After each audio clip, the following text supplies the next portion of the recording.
Hello there, everyone. Oh, I am so excited to be here. Welcome to the Sustainability Talks.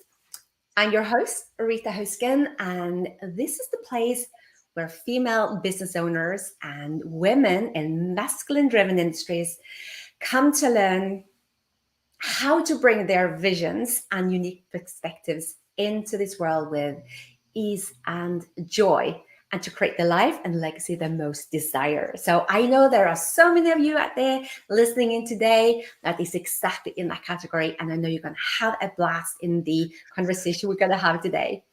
I also want to say that as an entrepreneur, as a business owner myself, as a mentor, leadership coach, and a mom of a most amazing boy, Benjamin, I am relentless about having it all in my life. And I know you can have it too. I truly believe that when women slow down, connect with their dreams and their desires from the inside out, and trust themselves to take action on their dreams and their desires, the whole world change into the better.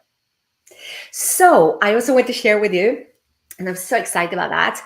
This talk we have today, this sustainability talk, is sponsored by Next Level Purpose Mastermind, which now has only 2 seats left, and we are kicking off mid of March. So if you would like to check it out, I'm going to post the link and you can check it out in the chat. All right. Now, over to our guest. I am so excited to introduce to you my good friend and our very good guest today. When I think about her, I think about devotion, I think about love, and I think about space shuttles. She is a powerful woman with a big, grand vision. And she is so driven by her purpose that she can not live it, and she can not talk about it. She is also an esteemed member of Next Level Purpose Mastermind. She is an avid gardener and a mom, and she is the Global Business Development Director of Renewable, Hydrogen, and Hybrid Systems at Siemens Gamesa. Welcome, Laura Fleming. Thank you, Rita. I'm absolutely delighted to be in this event with you. Thank you. Oh, I am so happy to have you here. I mean, you and I, we go back quite a few years. I mean, you've been doing a fireside chat with me with Lean in Energy or Lean Equity and Sustainability. And now you are here, and I'm just so excited. And today's topic is something that I'm really passionate about myself as well, and I know you are too. And it's about confidence, like a very simple yet very difficult practice for so many. Because if you think about it, confidence is an easy thing. It's trust in yourself. Yet is one of the biggest challenges we see. And what we're going to talk about today is the magic that kicks in confidence, which is your zone of genius. And when we are stepping into that magic level, then it becomes so much easier to step into trusting yourself, speaking up, using your voice. And we're going to talk about that. I also want to say to people, I have a link with the questions that you can identify your zone of genius yourself. I'm going to again put that in the chat. So please just go ahead and download it. So, Laura, who are you and what are you really doing? Yeah, good question. And I so remember the first time you asked me this question, and I was completely and utterly stumped. And I thought, who am I? Who am I really? And I think together we've kind of been on this journey, and you've shown me the way. So the person I am, and I think the person I have always been, just to underline that as well, is is I'm an explorer who likes exploring new ways and new areas and new people and new solutions. And actually, in order to do this exploring in an organized way, actually what I love doing and what I'm doing, actually, I don't want to say all of the time, but a lot of the time is planning. So this could be planning in terms of a project at work, but it could also be planning, an event, or you mentioned my garden earlier, an area in my garden. And I just love doing that, and I love it.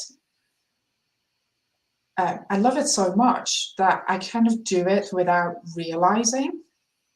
I do it, and I completely lose track of time. And I kind of do it all the time without it costing me energy. Actually, it's the opposite. It gives me energy, right? And I think the third thing to add to that is what I also love doing is connecting. And that could be connecting people, but it could also be connecting the different pieces of a puzzle that can make up a project, garden, an event, or people, right? I think with the work that I've done with you, I've realized actually this is something that I have always loved doing and do naturally.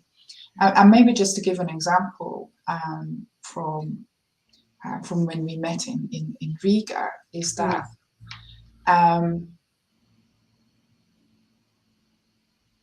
we had a discussion, around what can you not do. And I was like, well, I don't know what I cannot not do, right? And after some digging, obviously, this exploring, connecting, and planning thing came up, and I was like, what? Really? It was so obvious. And actually, and I suppose this was the thing, the biggest revelation for me, it was so obvious and so close to me that I couldn't really see it. So I would say that's who I am and what I'm doing. Probably quite a lot of the time. I think that is just so fascinating. I mean, for those of the viewers, the listeners have been, listening to all these interviews of the past weeks, I start all the interviews with the same question, like, who are you and what you're doing? And I think one of the biggest insights we all had in the mastermind was how it shifted from when we started to meet, from the very first meeting we had, which was last June. The way in which we then introduce ourselves, which very much connected to, I'm a mom, I'm an entrepreneur, I am a director in Siemens Gamesa, or I am, all these type of things. And the magical shift that happened was that each and one of the members in the mastermind really introduced completely different. When we had the last session in January, where it was more about what you said, I am an explorer. And what would you say if you think about your own feelings when you're saying, if you were to introduce yourself more like, I'm an explorer, I'm a planner, I'm connecting the big dots? How does that make you feel compared to the traditional way? Well, I am the director of XYZ and I am a mom. What is the difference? Yeah, it's very interesting that. So I would say, in terms of how does it make me feel, is that the mom, the work title, if you like, they are like labels, right? They are descriptions, whereas the planning, the connecting, the exploring are really me, right? So I really connect with that, and they're so integral to me that it feels completely natural, and I'm living up to myself rather than living up to somebody else's expectation of what that label might actually encompass. So it's totally liberating. Actually, it's the first step in gaining this confidence and that you mentioned at the beginning of the talk. And for me, that has been really, really important. Yeah. One of the other things that I always talk about, and I see it's very important in the work that we have done as well, is, I very often say, remember that each and one of us are much bigger than the organization we're working for. We're much bigger than the title. Now, that is really difficult to embrace if we haven't discovered, well, then who am I then? When we are, like you just said, labeling ourselves with, I am a mom, I'm a wife, I am a director, compared to who am I truly? So when you share, like now, that you're a good explorer, you're the planner, you're the connector, I can just see you so much bigger and stepping into anything in the entire world when you're coming from that level. Yeah, exactly, and it basically means that whatever it is you're doing is not just restricted to either work or being at home or doing other things maybe in your spare time, and everything starts to become interlinked because it directly reconnects to who you are as the person. And I think with that you can then also use that energy, because really at the end of the day that's what I get from that is energy. Use that to bring about change as well, actually bring about change in terms of how you behave at home, or in terms of what are the goals there, how you also create your own goals within that, but also at work, right? So when you can step back and actually say, okay, this is the person I am, so how do I make sure that the company also gets the best of myself, in all of that time, rather than trying to live up to the label and think, well, I have to do this and I have to do that, but actually don't feel, maybe I don't have the credentials. And then that also allows you then to, pull in and ask for help and say, okay, I'm the expert at exploring, planning and connecting. And that brings value to the organization or to my family or to my friends. Yeah.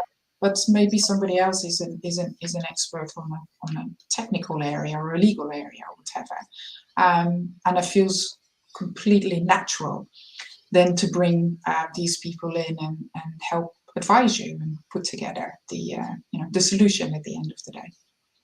Yeah, that is interesting. So as you just said, you referred to, in one way, growing up, you as a young girl, loving to explore.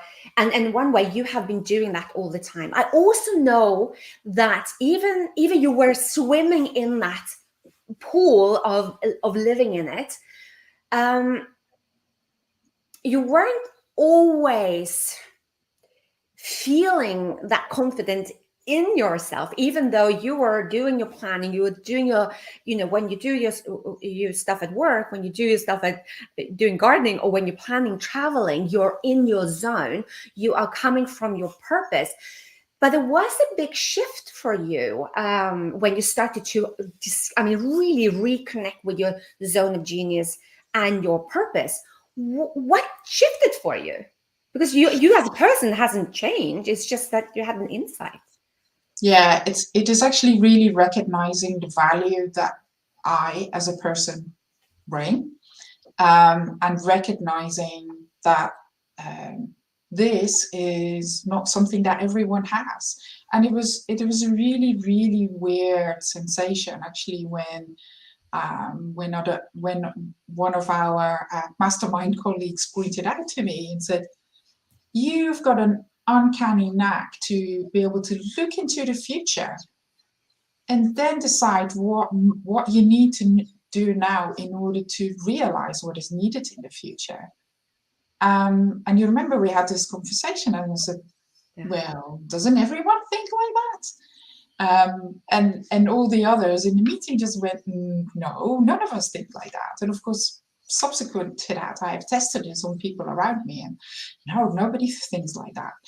And it was such a revelation, and that has created a lot of confidence in me, and I think, in myself and in my own ability, so that I'm not falling back constantly thinking, maybe I shouldn't speak up, or maybe I shouldn't do this, or shouldn't, all these shouldn'ts and wouldn'ts and couldn'ts very, very quickly disappear. So yeah, huge revelation, and an aha moment at the same time.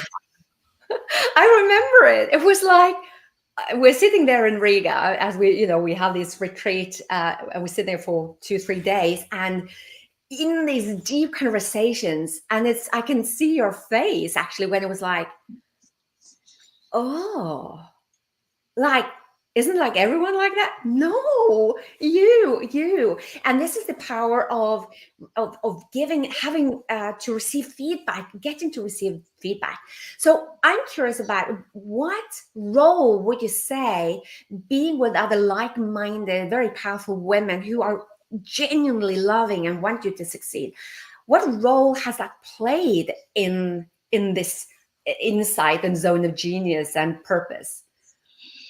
I mean, for me, it's been absolutely crucial to have some, now very close friends, actually feeling confident and safe enough to, to give and receive, this kind of feedback. And it's really worthwhile to hear from other people how they see you, because they see you completely differently to how you would see yourself, or I saw myself for sure. And again, the feedback I received in that particular session, and I think there was one word in particular that most of the people mentioned, and it completely flabbergasted. And this was the love word, and I was like, oh, really? Yeah. And I was really scared of it when I first heard it. And I kind of thought, no, not really, that's not me, kind of thing. And I'd let it sit for a good few weeks, I have to say, until I got over the initial shock of it, I suppose. And then I thought, actually, they're completely right, because actually my purpose is driven by, my love for this world to continue existing as it is, for people and humans and the environment to be able to, to coexist and actually flourish in that kind of environment. And we need to do something about it, and that's how I ended up studying town planning, and that's why I'm delighted still to be working in the renewable energy industry, is to be able to influence and make this world a better place to live.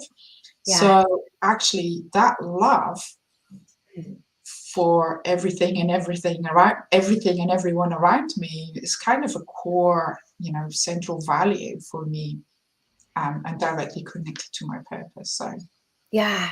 Beautiful. This is so powerful. I also want to say, if any of you viewers have questions for Laura or for myself, just tap them in the chat. Now, so as people can see, you are a woman with a purpose, with a vision. We're going to step into that vision a bit later on, because there's a lot of things that has been revealed with power in this work. What would you say has been standing in your way for a long time? Why did it take you so many years before you came to that conclusion that, you know what, I am unique. I have unique abilities that is different to somebody else. I can use my voice. I want to use my voice. What stood in your way before that? Yeah, well, a couple of things. So in terms of being able to use my voice, a part of that was confidence, really, and always thinking, okay, if I want to be able to use my voice, I need to have this qualification, or this MBA, or whatever it is. I'm just not qualified enough to speak up and to be listened to. So that was very much a limiting belief on my side. And I think the other thing also is, I think I've done okay, pretty well, based on all the limiting beliefs, and using my experience and skills in order to get to where I've gotten to now, professionally. But I also felt something was lacking, and some kind of connection was missing, and I didn't really understand what that missing connection was. Until we were doing the work together and in the mastermind, I realized that the connection is actually to be able to make direct impact on people's lives, right? That I then understood, actually, in order to make a direct impact, I don't need to have an MBA or anything like that. I just need to start thinking in a different way. And that revelation, and actually that clarification, really helped me then to think, okay, actually I do have something to say, and maybe people might want to listen to me. Right. It's interesting because what you share is one of the, I want to explain, when we talk about limiting beliefs, they are a set of belief system that very often comes from the way of which we are brought up, what society is saying, and we adopt them as a belief system, which I hear in your case is like, we need to have a master's in XYZ, we need to add education to it to prove to the world that we can actually do whatever we're supposed to do. And what I've realized is that women, we have more of a tendency to go in there than very often men. I remember one client who was she was applying for this job, and she had literally scored 10 out of 10 questions. She said, oh, no, I can't apply to this. I first need to go and have an EMBA so that I can really make an impact going into these types of positions. So it's like, oh, wow, this is talk about believing that I'm not worthy myself, but this title over here, that's really, really worthy. So these limiting beliefs, I also am very specific. I say they are lies.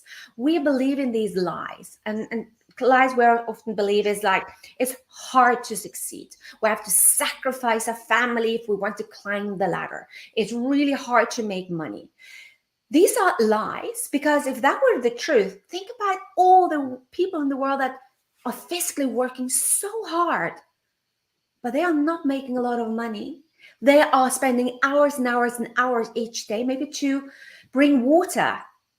Yeah. So we want to step into that. So when you talk about your limiting beliefs, so I hear one of them were like, oh, I need more education. Can you give us something more that were holding you back? I mean, what belief system did you have internally that maybe said, my voice doesn't really matter? Yeah, well, I suppose feeling that actually, I'd have to say, my biggest problem, if you like, or limiting belief was really that I don't like confrontation, and therefore, I would go on and avoid creating confrontation. And actually, the result of that means that I ended up trying to please everyone around me, rather than, maybe setting boundaries or saying no to things I didn't want to do, or prioritize my own priorities instead of other people's priorities.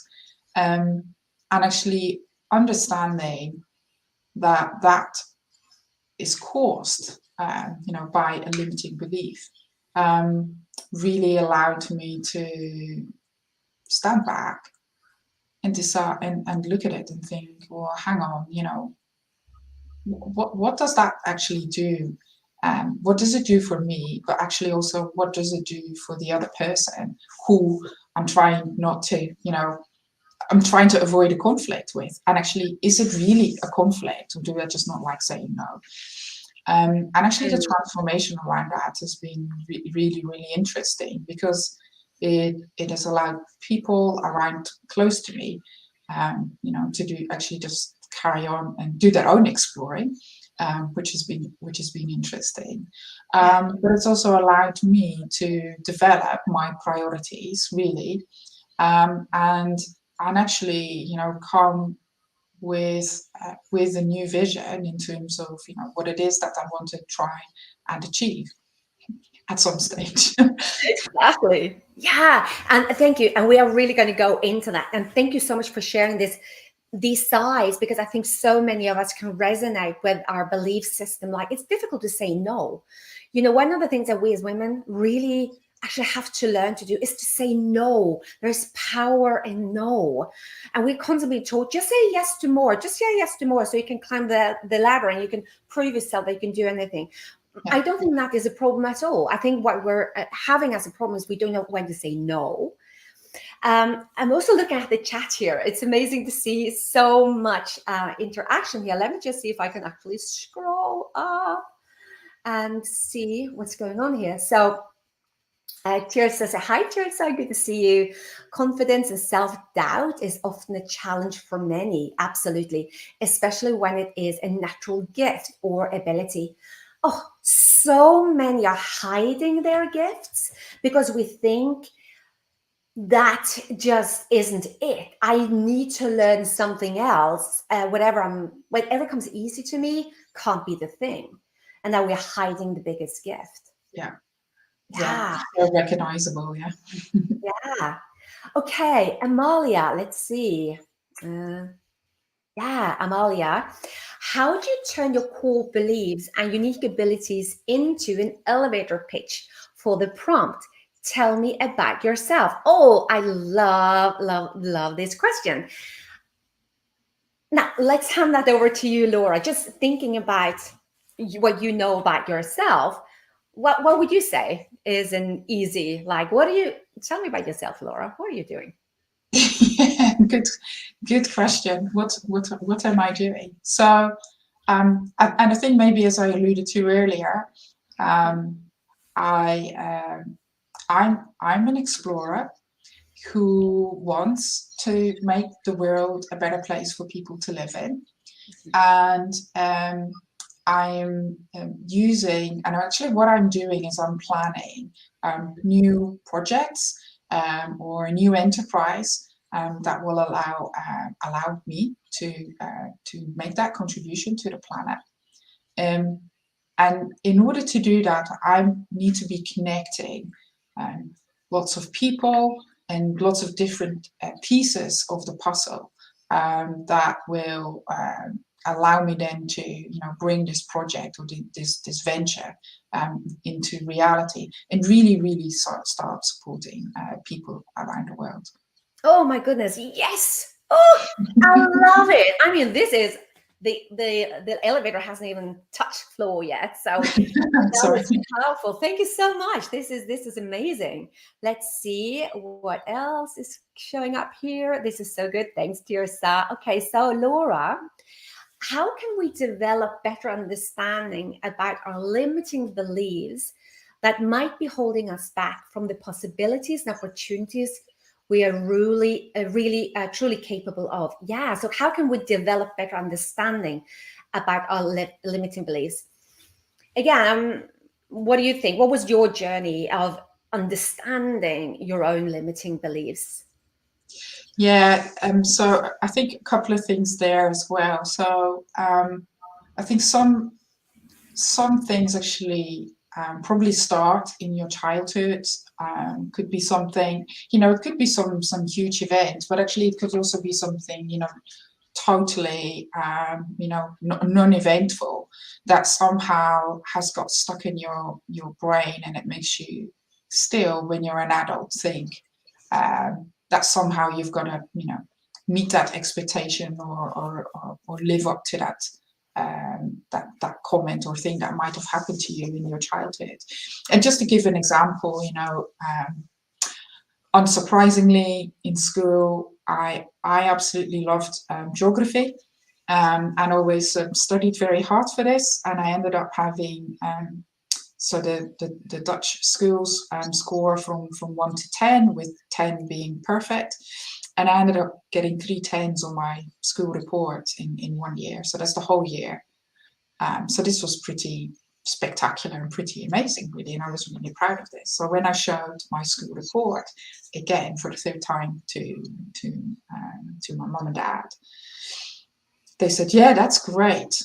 But what about the 6 minus for handwriting? Because fair enough, my handwriting was, wasn't bad, but it was a bit messy.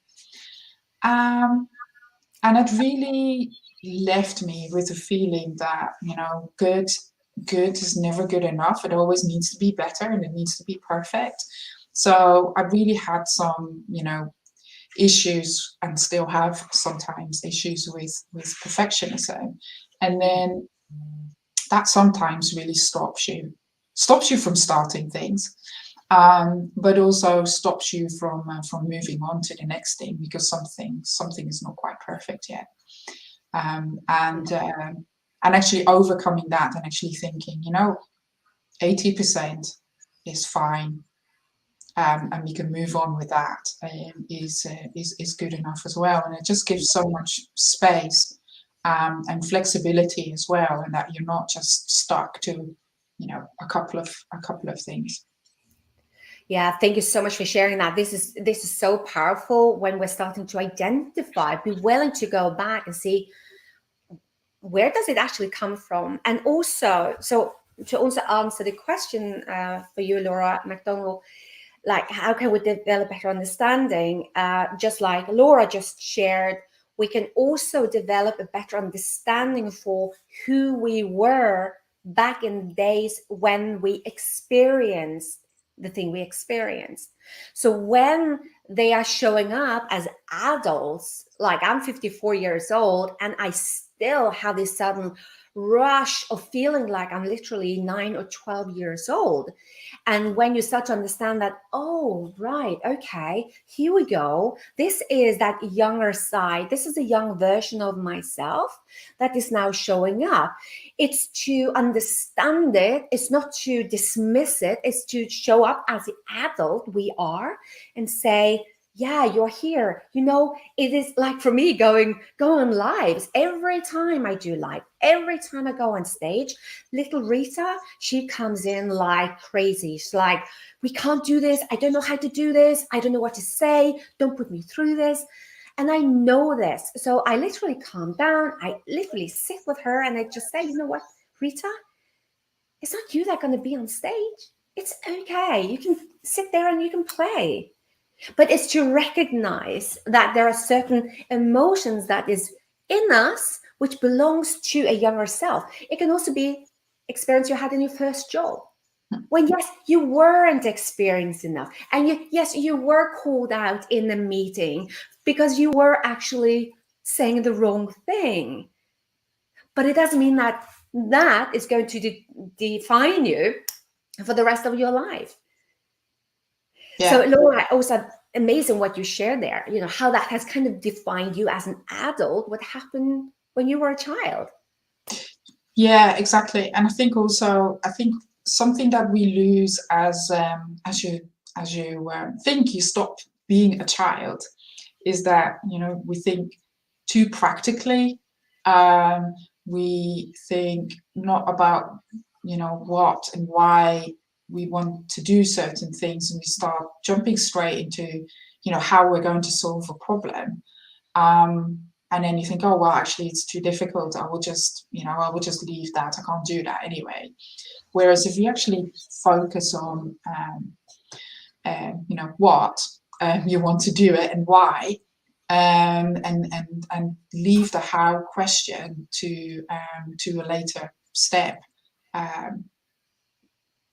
you develop the idea, and and how you're going to implement it will actually show itself along the way. And I think when you're a lot younger and maybe also a bit more naive in terms of the, the risks and possible outcomes and things like that, actually helps you to move forward. I mean, I came to Scotland for the first time when I was 19 to do some work experience, and I literally had packed a suitcase, turned up in Edinburgh city centre at Waverley Station with my suitcase. Okay, I had a job to go to, but I had no place to stay and I had no clue where I was going. And if I look now at my boys who are 19 and older, I think, oh my God, if they ever do anything like that, I would be terrified. And I just did it, right? And it worked out okay, and it worked out more than okay. It was a really, really good experience.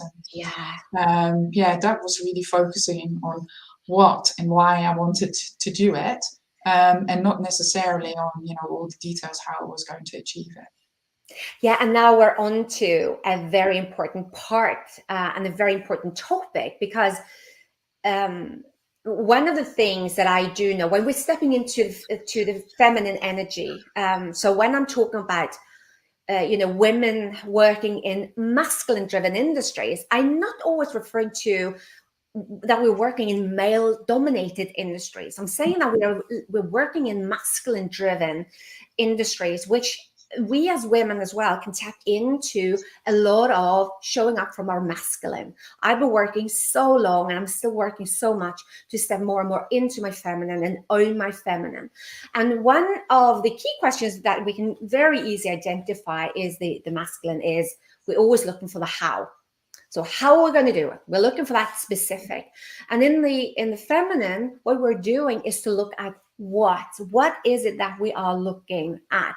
And the what is basically the vision, and the why is our purpose. Like, why are we doing something and what are we creating? And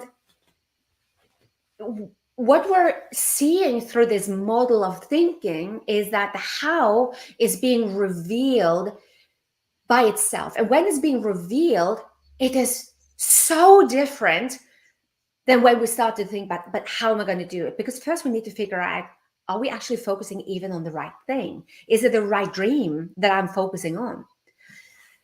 You are a big visionary and you have a big vision. This vision was in one way with you a long time, but it came to like this wow aha moment. Can you share with us what happened and share the vision with us? Yeah, exactly. So I suppose when I started joining you and the colleagues on the mastermind, I was very clear, as I said earlier as well, that I feel and I want to make the world a better place to live in. I realized that I was missing the connection to making a direct impact on people's lives. And then I was just searching for the right answer or the right kind of vision to really pour this into. So I was really looking at climate change and the effects of climate change in terms of reducing the impacts of climate change, but also creating resilience for the effects that we can't really stop. And also, I think again, as shown in the report that came out yesterday, we're going to live with the effects of climate change, whether we like it or not. And I can't really explain anymore as to what actually happened, but just suddenly this sort of idea came to me that I thought, okay, this is going to put all these different elements together, and maybe now is the right time for me to start working on this. And actually, so what came to me is also thinking about how do we empower literally more women to to create and have a bigger stake in their lives, but also in their communities. And actually, what is it that they need in order to be able to do that? And through some thinking and iterations, and suddenly I thought, okay, if we could provide, or if I could provide women with access to power, so like electricity or whatever kind of power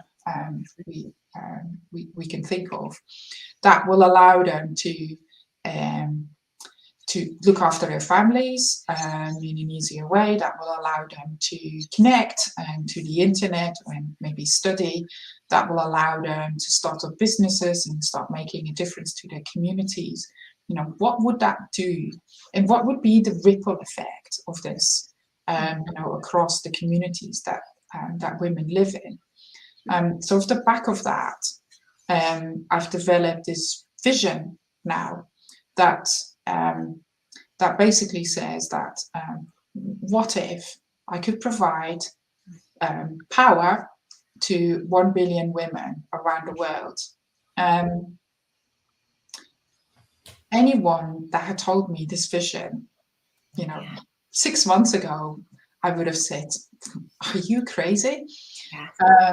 And I sometimes still think that. I can't deny that. But having reached out to a lot of people in my network, and also with connections of my network, it's not such a crazy idea, and we're really starting to put together now some tangible ideas in order to crystallize a little bit better in terms of what it is and why it is an important thing to do.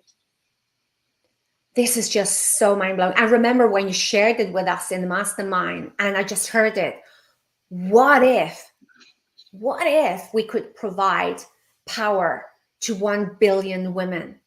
And that level of thinking is what is so important. We need to think beyond anything we know how to do. When we have big visions, we don't know how to do it. It is impossible. And the minute we think big enough, we know we need to skip the how, because we can't do incremental steps. It's impossible. So just by doing that, and the power, and I want to invite all the listeners and viewers in to feel that word, 1 billion women, to give 1 billion women power, clean energy, get access to that. Now we're talking. Yeah. And this is also about why mindset is so important, because we need to have a mindset that I believe that I can be part of doing that. I don't need to know the how. I need to know what I'm going to solve. So before we end up, I want to ask, there are these 2 questions that, for those of you who have just clicked in and download the questions for the Zone of Genius, if you really want to understand the Zone of Genius, these are 2 key questions. I'm going to ask you, Laura, and because these are the drivers from your big vision of creating, delivering clean energy to 1 billion women. The first question is, what unique ability of yours, if fully realized and put to work, can provide enormous benefits to yourself and any organization or anyone in the world that you serve? Yeah, well, thank you for asking, and maybe just linking back right to the beginning of this chat. It's my unique ability to be able to see into the future, to understand what we need to do now in order to reach that goal in the future. Powerful. And the second question is, when you are at your best, what is the exact thing that you're doing? And now it is really easy. So I remember first time to ask this question, I thought, what? Yeah. So when I'm at my best, I am planning, I am connecting, and I am exploring new opportunities and solutions. And when you are in these 2 levels, when you're in your unique abilities and you're doing what you're best at and you do what you love,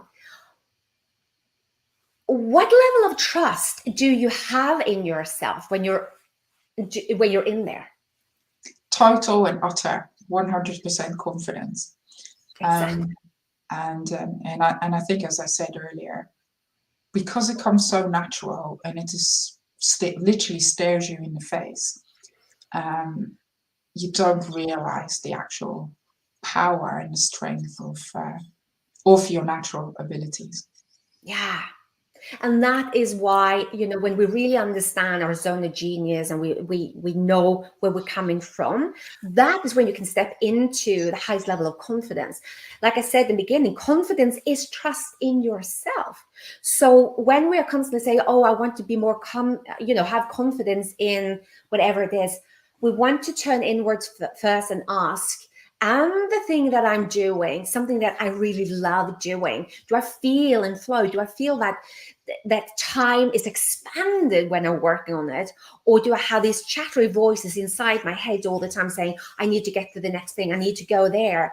Because when you're in your zone of genius, you do not chat with yourself, you don't doubt yourself, and you do not allow, it's like whatever people on the outside say to you, it's like, yeah, that's fine, that's their belief system. It doesn't really bother me. That's where I really want women to be able to step into, of course men as well, but in particular I work with women. Only then we can get access to these big visions, like with you, bringing energy to 1 billion women. And yeah, where can people connect with you? Yeah, you can connect with me on LinkedIn. That's my preferred medium. So I am on Facebook and Instagram and things like that. But yeah, LinkedIn would be the good place.